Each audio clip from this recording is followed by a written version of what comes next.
welcome to the Access to Inspiration podcast, the show where you can get inspiration from people who may be unlike you. I'm your host, Sue Stockdale, and I'm excited to introduce you today to our final guest in this series, Palwasha Siddiqi.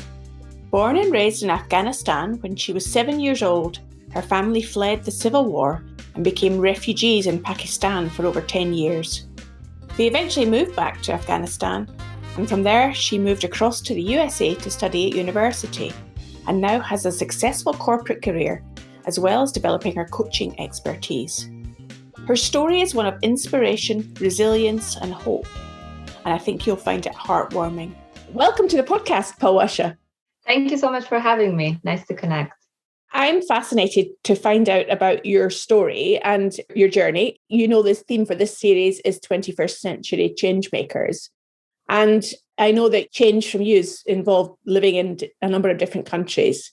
And your life began back in Afghanistan. So for our listener who perhaps doesn't have a sense of what being a child in Afghanistan is like, I wonder if you can paint us a picture of what it was like before the age of 7 when you were in Afghanistan. Tell us what that was like for you. I had a really good childhood up until the age of 6 before the war started. Yeah, my family was middle, upper class. We owned our own house. We had a little car. So anything that you picture for a happy family, I remember going to picnics to the valley with my family, going to school. You know, in the morning, my mom and dad would pack up the car. They both worked. Kids went to school, so they would drop us off and then they would go off to work. So the first early years were just very happy memories is what I remember. The country was beautiful. It was peaceful. And sometimes when I look at pictures from back then and I compare it to photos in the West, it's very, very similar. Like my mom dressed very liberally, like she wore mini skirts. There was no scarf and she went to work. It was very progressive place as well, Afghanistan. But unfortunately, the years of war took it backwards, but I have really good memories from the start. So it's lovely to get that sense of early childhood. And then things changed. So tell us what happened when the Civil War began. Things changed for me and my family really in a matter of day almost. And I remember this very vividly, even though I was very young. I was probably 6 at the time. I had just finished school. I believe I was in first grade and staying with my mom in her office. So it was just a normal day. And then at the end of the day, we'd go back home together. And the unrest began when we were still in the office. And the news came around that the local Mujahideen had taken over the city.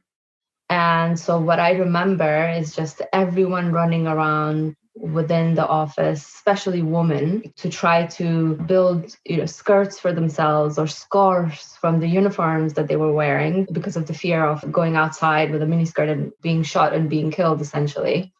So that was the day that pretty much changed everything for us. My mom couldn't go back to work after that. She couldn't really live a life that she lived before that. Same for us. And the unrest begun. And this was 89. And then we were still in Afghanistan for another year. So we lived there during the Civil War. And at some point during the war, our house got hit by a rocket. So everything went up into flames. We pretty much lost everything. And that was the time when my parents decided that it was time to go somewhere else in search of safety, but also in search of better life for us. Education was number one priority for my family and my parents to provide for us. And that was when we decided to move to Pakistan. And we became refugees in Pakistan. I pretty much grew up in Pakistan. So I started and finished high school. And then in 2001, when the American invasion happened, my family, like many others, thought that it was the end of the war and that we were going to go back home. So they also packed up and moved back to Afghanistan. That was in 2003. So they still live there. I'm in awe of how you describe that experience in terms of your house being hit by a rocket and then we chose to move, as if it's kind of an everyday experience that many people have never lived through. So you were forced to change at that moment. As a young child, what did you imagine was going on then? How did you come to terms with actually being forced to move and flee? The way that I remember is that everything was happening so fast that I didn't even have time to comprehend what's happening. It was one day we had to leave the office with my mom in such a rush and hurry, and I was looking around and it was chaos everywhere. Then about a week later, my mom and my dad were planning on how to get out of all of this. Later, we lose our house. It was just all go, go, go. All we knew was that we had to find a way to stay safe. It was just thinking about the next day. How do we spend the night in a safe place? And where do we go next to find shelter? How do we continue to feed ourselves? So it was just fighting for survival almost on a daily basis. So I think as a child, I just didn't even have that time to digest and really understand what was happening. Instead, it was just making sure that we kept going every day. And I'm imagining that as you're speaking, that your parents are caregivers. They're the ones that we trust and look up to, that you must have had a great degree of confidence and trust in your parents to look after you through those challenging times. Yeah, absolutely. Absolutely. At the time when all of this was happening, I am the oldest child and I had a younger sister as well. So a lot of the time, I also remember my mom also putting more confidence in me to take care of me because she had to take care of my sister. And the day that our house got hit by rocket, my dad was actually in the city, so he got stuck there, and we were stuck in the house. And we had to essentially pack up and leave, not knowing where he was and if he was going to eventually find us or not. We left with our neighbors because they essentially came to get us out of the house. Deep down, I did have this feeling that we would be reunited somehow. And it was a pretty long journey to get to where our house was, to the city where my aunt lived. And we pretty much walked the whole time. So because there was war going on, you couldn't just take a car or drive. You had to go through the back doors, and Kabul is a valley. So we had to go through some mountains through a safer way to get to the city. And we were separated from my dad for the first couple of days.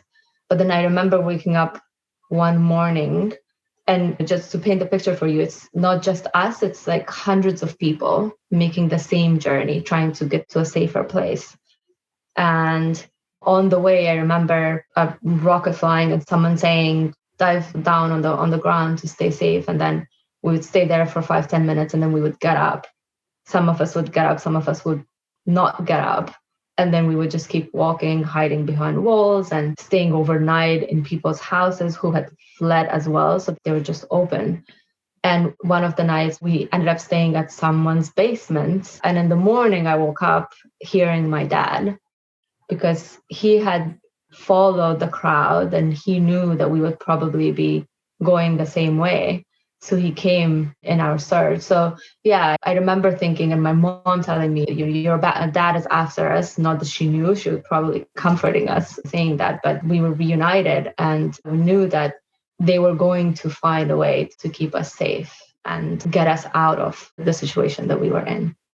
As you're looking back now on that early childhood situation that you had to encounter, what do you think are some of the learnings that you take from that experience, if at all, to bring to your day-to-day existence now? I think one main lesson that I've learned is about human resilience. I think we all have extraordinary amounts of resilience that, especially when we are in difficult situation, comes out and enables us to get through war or get through, the pandemic. It's a superpower, I think, that we all have that we can nurture. I try to remind myself of that every time I go through difficult situations, even now, that I made it through that. And so I have this strength and I have this resilience in me. It's like a muscle that you need to keep nurturing.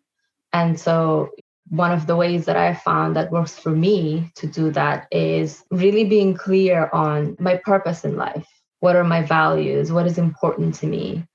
And why those things are important to me, and staying clear on that and what my life is about. what I want my life to be about. And staying focused on that has enabled me and my family back then to get through what we were going through. And I experienced today that doing the same exercise and staying focused on what's important and what my passion and what my purpose in life is gets me through any kind of challenge, no matter what it is. You have that touchstone of your purpose to guide you as you're encountering challenges these days, by the sounds of it. And any of us face challenges and obstacles along the way. I'm curious to know, how would you describe what your purpose is? My purpose, it has changed over time. Right? When I was a young kid, it was all about learning for me and education, especially being born as a girl, as a woman in such a conservative society. I was told from a young age all these things that I couldn't do just because I was a woman. So my passion, my purpose was learning and getting educated. And over time, as I have grown into where I am today now, there's an element of giving back to me now, which is why I'm so passionate about coaching. And my purpose in life now is to empower others to go after their dreams or what they want to achieve, and inspire and empower them to essentially dream big and go after their dreams. Because I've seen this work in my life, right? Like what I've achieved has been influenced quite a lot through either direct or indirect coaching and mentorship and the support that I have had throughout my life. And so I have experienced firsthand the power of it. And now I want to give back. And today, the best way that I can think about it is through coaching. Well, I'm sure we'll talk more about that in a moment. Hi, it's me again.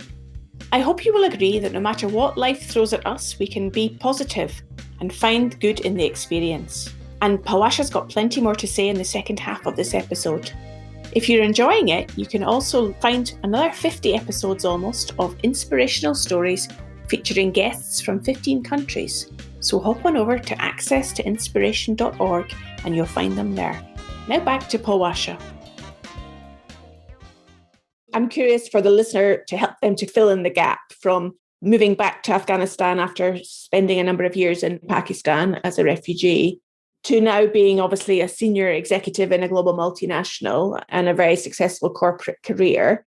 How did that happen? When I moved back, or when my family moved back to Afghanistan, I had just finished high school and I spoke a bit of English at the time. Maybe I had taken a few classes the year before, maybe compared to others. I understood and could communicate a bit. And when we moved back to Afghanistan, we essentially had to restart our life all over again. We didn't have the house. It was just the land. We were not that well off. So my family needed support financially to keep going and to rebuild their life in Kabul. So I decided that I would get a job. And given that I knew some basic English, that gave me a lot of good chances. And so I ended up working for an American fashion designer in Kabul, being her assistant. But I still had this passion of learning, going to school, and growing in that way. Her name was Sarah, and it became clear for her. And she kind of made it her goal to help me to continue to learn as well. And she would introduce me to different nonprofit organizations that had training programs, official, non-official. And so through her, I came across a nonprofit organization called Business Council for Peace. They work with entrepreneurs in post-conflict countries to help them create jobs, because more jobs mean less violence. So they're focused on economic development. And I took a few trainings with them in business management. And I got a couple of mentors through this nonprofit organization who asked me, what do you want from life? What do you want to achieve from here on? And I was very interested in going to university abroad. And so they essentially helped me find my way and secure a scholarship to attend university in the States. So I ended up going to Bucknell University in Pennsylvania.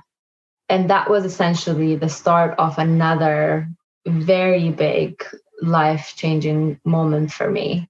I did not know what to expect. Some people growing up, they at least watch movies about the West and they have some pictures and images. And I just remember getting on the plane, pretty much my first time being alone on my own and getting on a plane and not knowing what was next for me. And it was probably one of the most challenging things that I had done. There was just so much fear, but at the same time, a lot of excitement because I knew that good things were waiting for me on the other side. So that was the start of my journey. So I finished my bachelor's degree in the States. Then I ended up joining American Express, moved to New York while working with them, also got my executive MBA. So I lived and worked in New York for about 7 years. And then decided that it was time for me to change again. Like I didn't have enough. So now I think I'm kind of, wanting every 5 to 7 years of wanting a bit of a change in life, just because I know that it helps me grow in so many ways that I probably wouldn't if I stayed in the same place, same situation. So then I decided to move to London, and now I've been here for about 3 years, still working at Amex. Wonderful. Such an amazing story. And the sense of you entering that aeroplane and wondering what's ahead with the fear and trepidation tinged with the excitement. I'm wondering, as you recall your first experience in America, were there any particular things that stood out for you about how that culture was different to what you'd experienced before? Yeah, I think everything was just so different than anything I had experienced. The university I went to was in a very small town, gorgeous, beautiful. And the town was so small, nothing was happening outside. So everything was on campus. From the minute that I got to the school, I was just amazed by simple things like the amount of greenery around me, because all that I was used to was, I don't know, like a place that was destroyed by war. And then all of a sudden I come to this very well-groomed campus, and I just can't even believe that it looks so beautiful. And the closest thing that I had in my memory so that I could match it to was cartoons, little houses, beautiful houses, greenery everywhere. But from there on, I mean, everything was just so different. The amount of freedom, like that was the first thing that I noticed is I always lived in some kind of a fear when I was back home, because I was a girl. I couldn't leave the house after a certain hour, or I couldn't leave the house so early. Going on my own to school and going on my own to work, I was taking a level of risk, especially at the early years when we moved back from Pakistan. Taliban presence was still felt a bit around, and lots of kidnapping was happening at the time, especially schoolgirls, because they were trying to make a lesson for others so they don't let their daughters go to school. So it was a lot of risk taking every single day that I was doing. And to leave that and then all of a sudden have so much freedom and abundance of a kind of just life that I had never experienced before. Amazing cafeteria, so much food available. We had a wall of cereal. There was like 20 different types of cereal. and just getting used to that. I was still learning the language because my English was still not good. So just slowly picking that up. And at first I was very quiet, just trying to absorb everything. So when I look back, everything that I went through was just so, so different. But I just remember being very curious and very, very open. And I couldn't wait to catch up on everything, right? Like hit a day when it was all normal to me and I didn't feel so behind, but I just loved every day of it as well. You're typifying for me the theme of the Access to Inspiration podcast, be inspired by people who may be unlike you. And going into that environment, which was unlike what you're experienced by, it sounds to me like you were being inspired by it. You were curious and interested to find out more and what was possible for you in America. Yeah, absolutely. I think I was using all of my senses in a way they had been awakened in a way that they hadn't been before. So all the new things every single day. And today I try to still have an element of new things in life, because I think that's when you get used to the everyday hustle and bustle, and you kind of forget to stop and be amazed by something. So I try to, having learned what that does to you and the way that it wakes you up to the nature around you, to the life around you. And so I try to ingest new things here and there to keep myself be amazed by the world. It's sounding brilliant. Now, coming back to present day, you talked about coaching being an important part of what inspires you today and what you want to have as giving back to others. How did you come across coaching? I've had quite a lot of coaching throughout my experience. It has been indirect coaching through the mentors. So starting with a nonprofit organization that, eventually helped me go to the US. I got a couple of mentors, but I also got a foster family, a host family who I'm very close with. And they have been my champions, and they have been kind of standing on the sidelines for me, trusting in me, believing in me. Because there were definitely times when I thought, like, what am I doing? This is way bigger than I can manage. And their support has pushed me every single day. And even when I didn't believe myself, when I looked at them believing in me, it just kind of gave me a motivation to keep going. So I've experienced coaching for some time. And because I have seen the firsthand impact that it can bring to someone's life, I want to be able to give back in that same way. And how are you taking that forward, that desire to give back through coaching? I've finally decided at the start of the lockdown. So it has been something that I've been thinking about a lot, but I took advantage of the opportunity and I completed some trainings in the field of coaching. And at the moment, I am working on my websites. Hopefully, I get it live over the next month or so. And I'll kick it off that way. But today, the way that I deliver a lot of coaching at work, because something else that I'm very passionate about, which I think is very similar to coaching, is leadership. I love inspiring others at work, whether it's my team or the other wider organization. So I do deliver some coaching today as well at work, specifically to help get us through the pandemic and focus on facing these challenging times. I'm imagining how you viewed the pandemic and lockdown and the necessary changes that one had to make with probably ease compared to earlier experiences in your life, using all of that resilience that you have. Yeah, I think, I'm not going to lie, it's ups and downs. It has been very challenging, the impact on mental health, especially. But I do draw back, yes, on my old experiences. When I'm having a bad day and I'm feeling very low, I remind myself of the things that I went through previously and reminding myself that if I go through that I could get through this as well. And also having my family, my family lives in Kabul. They have little access to doctors or vaccines or all the things that we have access here. And so it just keeps it very real for me. Even though I have this life now, when I talk to them, it grounds me how fortunate I am and how fortunate we are here. So just seeing their life and what they're going through every day, then I get grateful, and it has made it easy for me to get through the pandemic. So with all of your life's experience, the insights that you've gained, the successes you've had, Palwasha, if you were offering any insights or wisdom to listeners who might be coping with challenges or thinking about how they could make change in the future, what might be some of the things that spring to your mind? I think I will re-emphasize this, knowing what your purpose is in life. I think it's a secret superpower that we can all draw on. I think for me, what life is about is constantly getting to know ourselves, who we are really deep down, not what the society wants us to be, how to act, what to go after.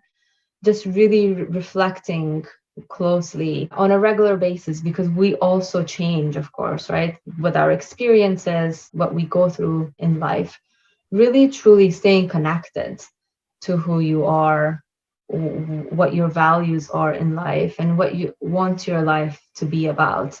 And any challenges that's thrown at you, and I've seen it in my own life, you will be able to overcome if you have a very clear vision of what it is that you want to achieve in this world and in this life.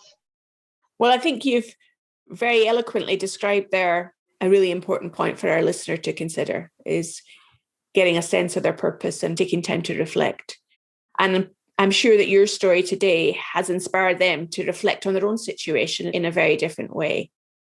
If people want to find out more about you, Palwasha, and connect with you on social media, how might they do that?